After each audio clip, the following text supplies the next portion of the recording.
This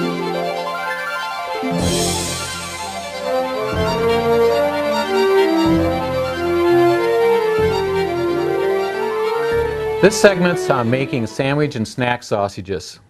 Sandwich and snack sausages are stuffed into fibrous casings of various sizes, smoked and cooked, and can be used as a sandwich meat or as a snack sausage with snack and cheese and crackers. In this video, we'll be making summer sausage using High Country summer sausage seasoning.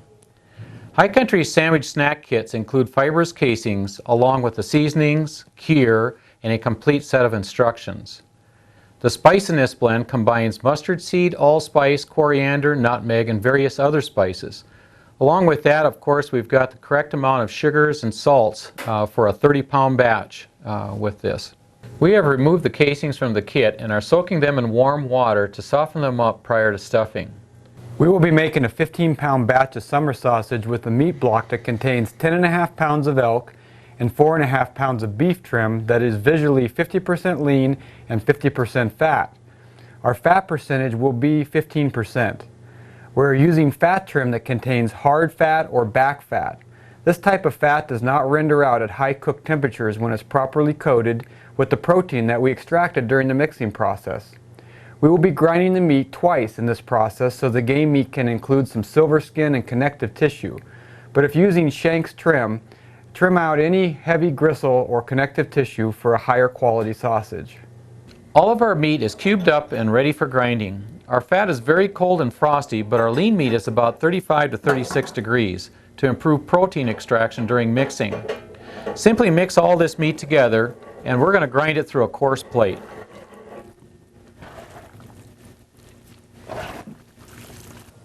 Now that our meat is ground, we are ready to add the seasonings and cure. The seasoning blend in this kit will make 30 pounds of sausage. Since we are making a half a batch, we'll need half the seasonings, 1 packet of cure and 1.5 cups of cool water. Again, mix the cure into the water for better distribution of the cure.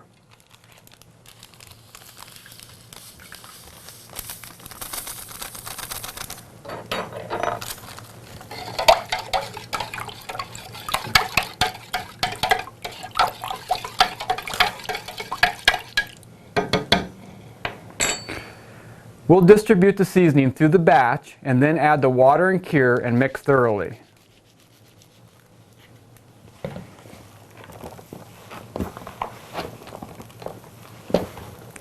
While mixing, the salt in this blend extracts salt-soluble protein from the red meat cells.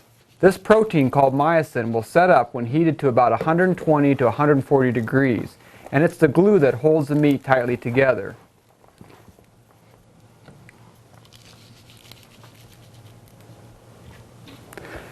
As we've mentioned in this video, meat protein plays an important part in sausage making. In the various sausages we have been making, we have varied the amount of mixing to accomplish how much protein we want to extract, since it has a lot to do with the final texture and mouthfeel of a product.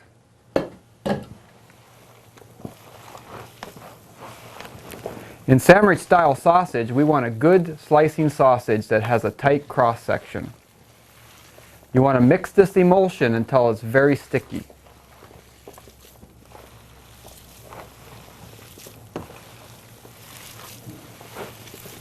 We're going to regrind this portion of meat blend together through a 3/16 sausage plate. Prior to stuffing, pack the meat into the tub to remove air voids as much as possible. We are going to stuff out the casings and refrigerate overnight for cure and flavor development before heat processing the sausage. We will be stuffing the sausage into casings using the grinder.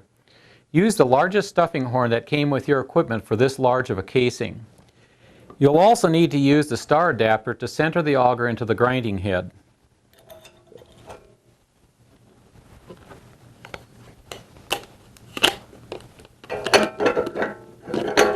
Now we're ready to stuff our sausages. Bring the meat to the end of the stuffing horn prior to sliding on the casing.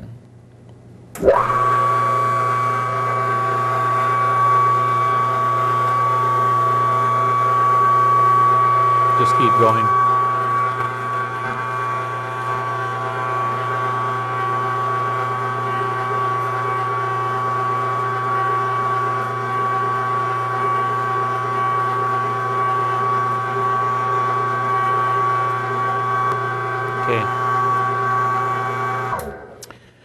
As I'm stuffing this casing, I'm going to hold back on this casing on the horn here, and that's how I'm going to apply more pressure to the meat so that the meat totally fills out the casing. The other reason to do that is to eliminate the air voids while I'm stuffing here.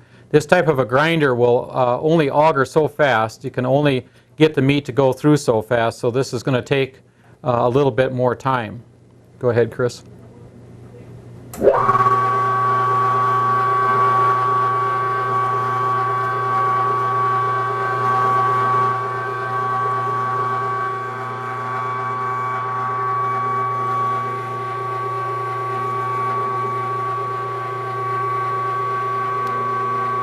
Okay, Chris. What I'm going to do is I'm going to tighten this casing by turning and getting as much compression as I can. And these wire ties work really well. Some people like to hog ring these or string tie them. This method works really well. We pack these twist ties right along with it. I kind of like to give them a couple.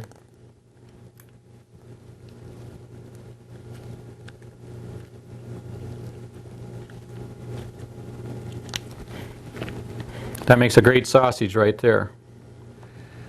We're going to take and also stuff casings using this bucket stuffer here. We kind of like how it works because we can mix different kinds of blends in this stuffer as we go along for each casing. And for example, we're going to do that right now. We're going to take and make and stuff one of our casings with a mixture that's going to have about a cup of natural cheddar cheese chunks in it, and we're going to fire it up with a cup of jalapenos.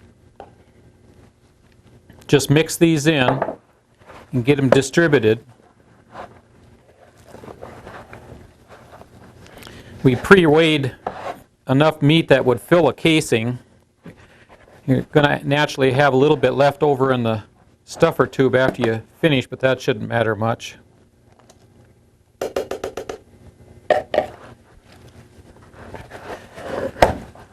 This is a great way of adding variety to your sausage. That's why I like home processing in these small batches. We could just as well make several different kinds here. We could use some crushed chili peppers and we could use some diced green chilies or different flavors of cheese. Just about anything that you can add to this meat and hold it in with the protein. This will work great.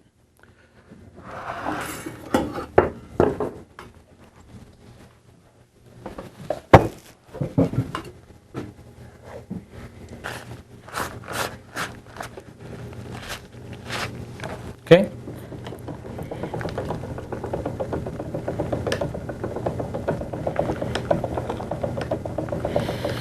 These casings are pretty tough. They can stand quite a bit of pressure, so don't be afraid to hold back and fill the casing so that you are able to remove all these, maybe some cavities or air gaps in it. So I'm going to fill it up pretty tight.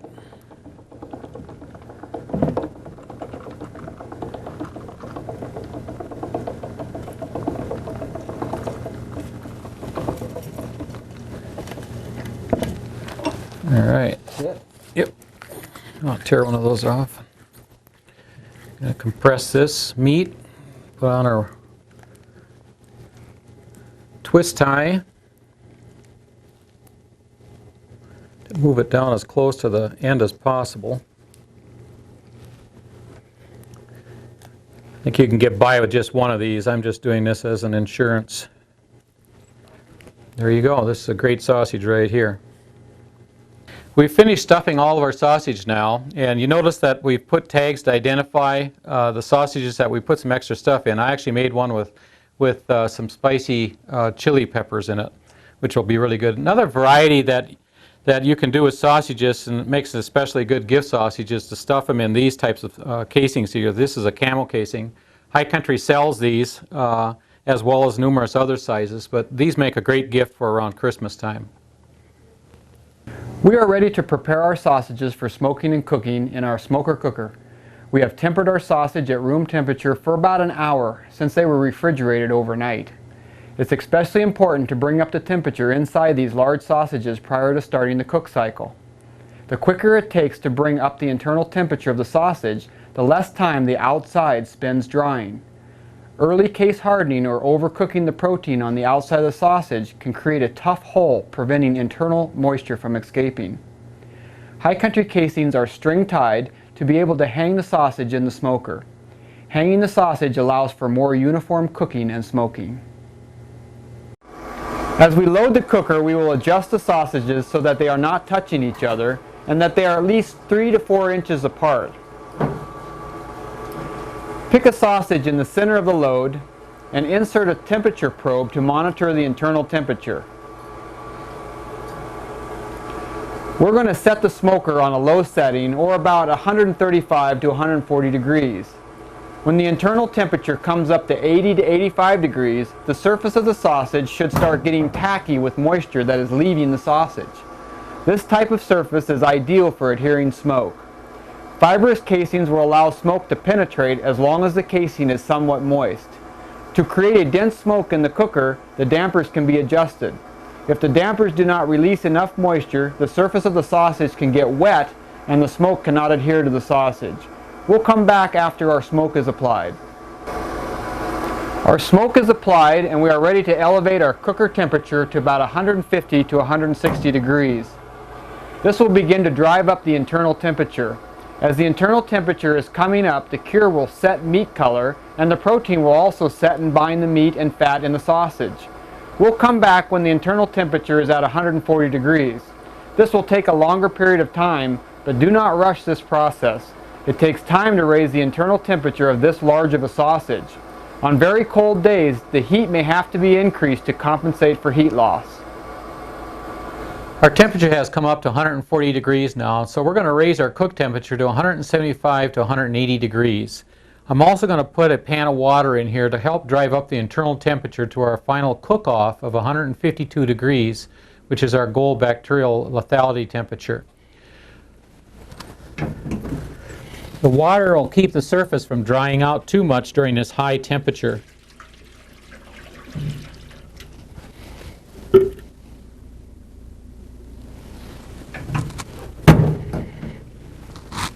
We have achieved our goal temperature of 152 degrees.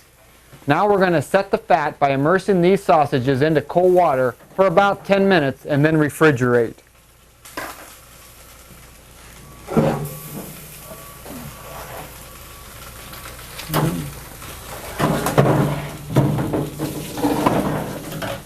Our summer sausage is adequately cooled now so that we can take a cutting of the sausage to see what it looks like on the inside.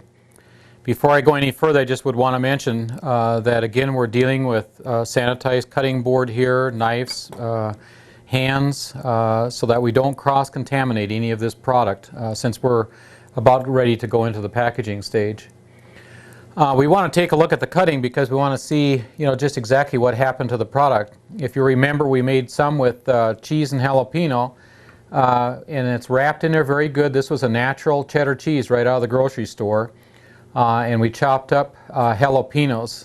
The jalapenos are nice and crunchy, and it's tightly bound in there, so it turned out really well as far as we're concerned.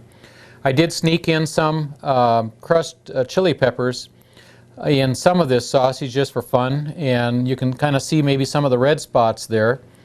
And then we made these couple plain ones here, but some of the things that we're looking for, you can see that this sausage is extremely lean. We would take a look and see how tight the fat is bound into the sausage, but again we've got a very low fat content.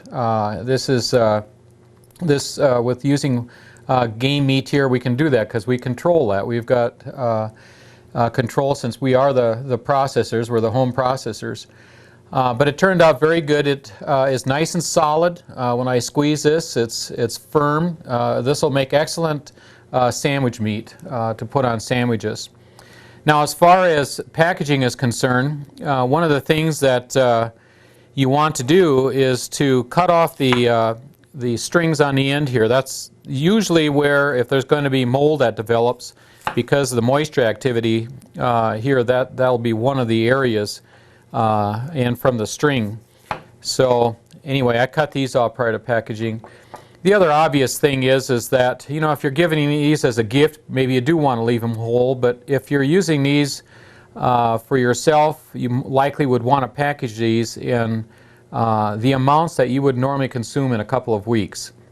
And so you just want to cut those sections and then do what you would normally do for freezing them. Just do the butcher paper, the lined butcher paper, and wrap really well, identify it and date it, and then get it in your freezer. In a refrigerator, this type of product is just like any other sandwich meat. It'll go in there for a couple of weeks, and then you need to be mindful of it because it does have a higher water activity. So essentially it's not any different than what you would buy from the store from that standpoint. So anyway, this is basically all we have to do with our product right now. Again, we're very pleased with it. We could have taken and put this into, again, gift size sausages and given them away. How impressive do you think that would have been for that type of sausage? That's a perfect party tray type sausage.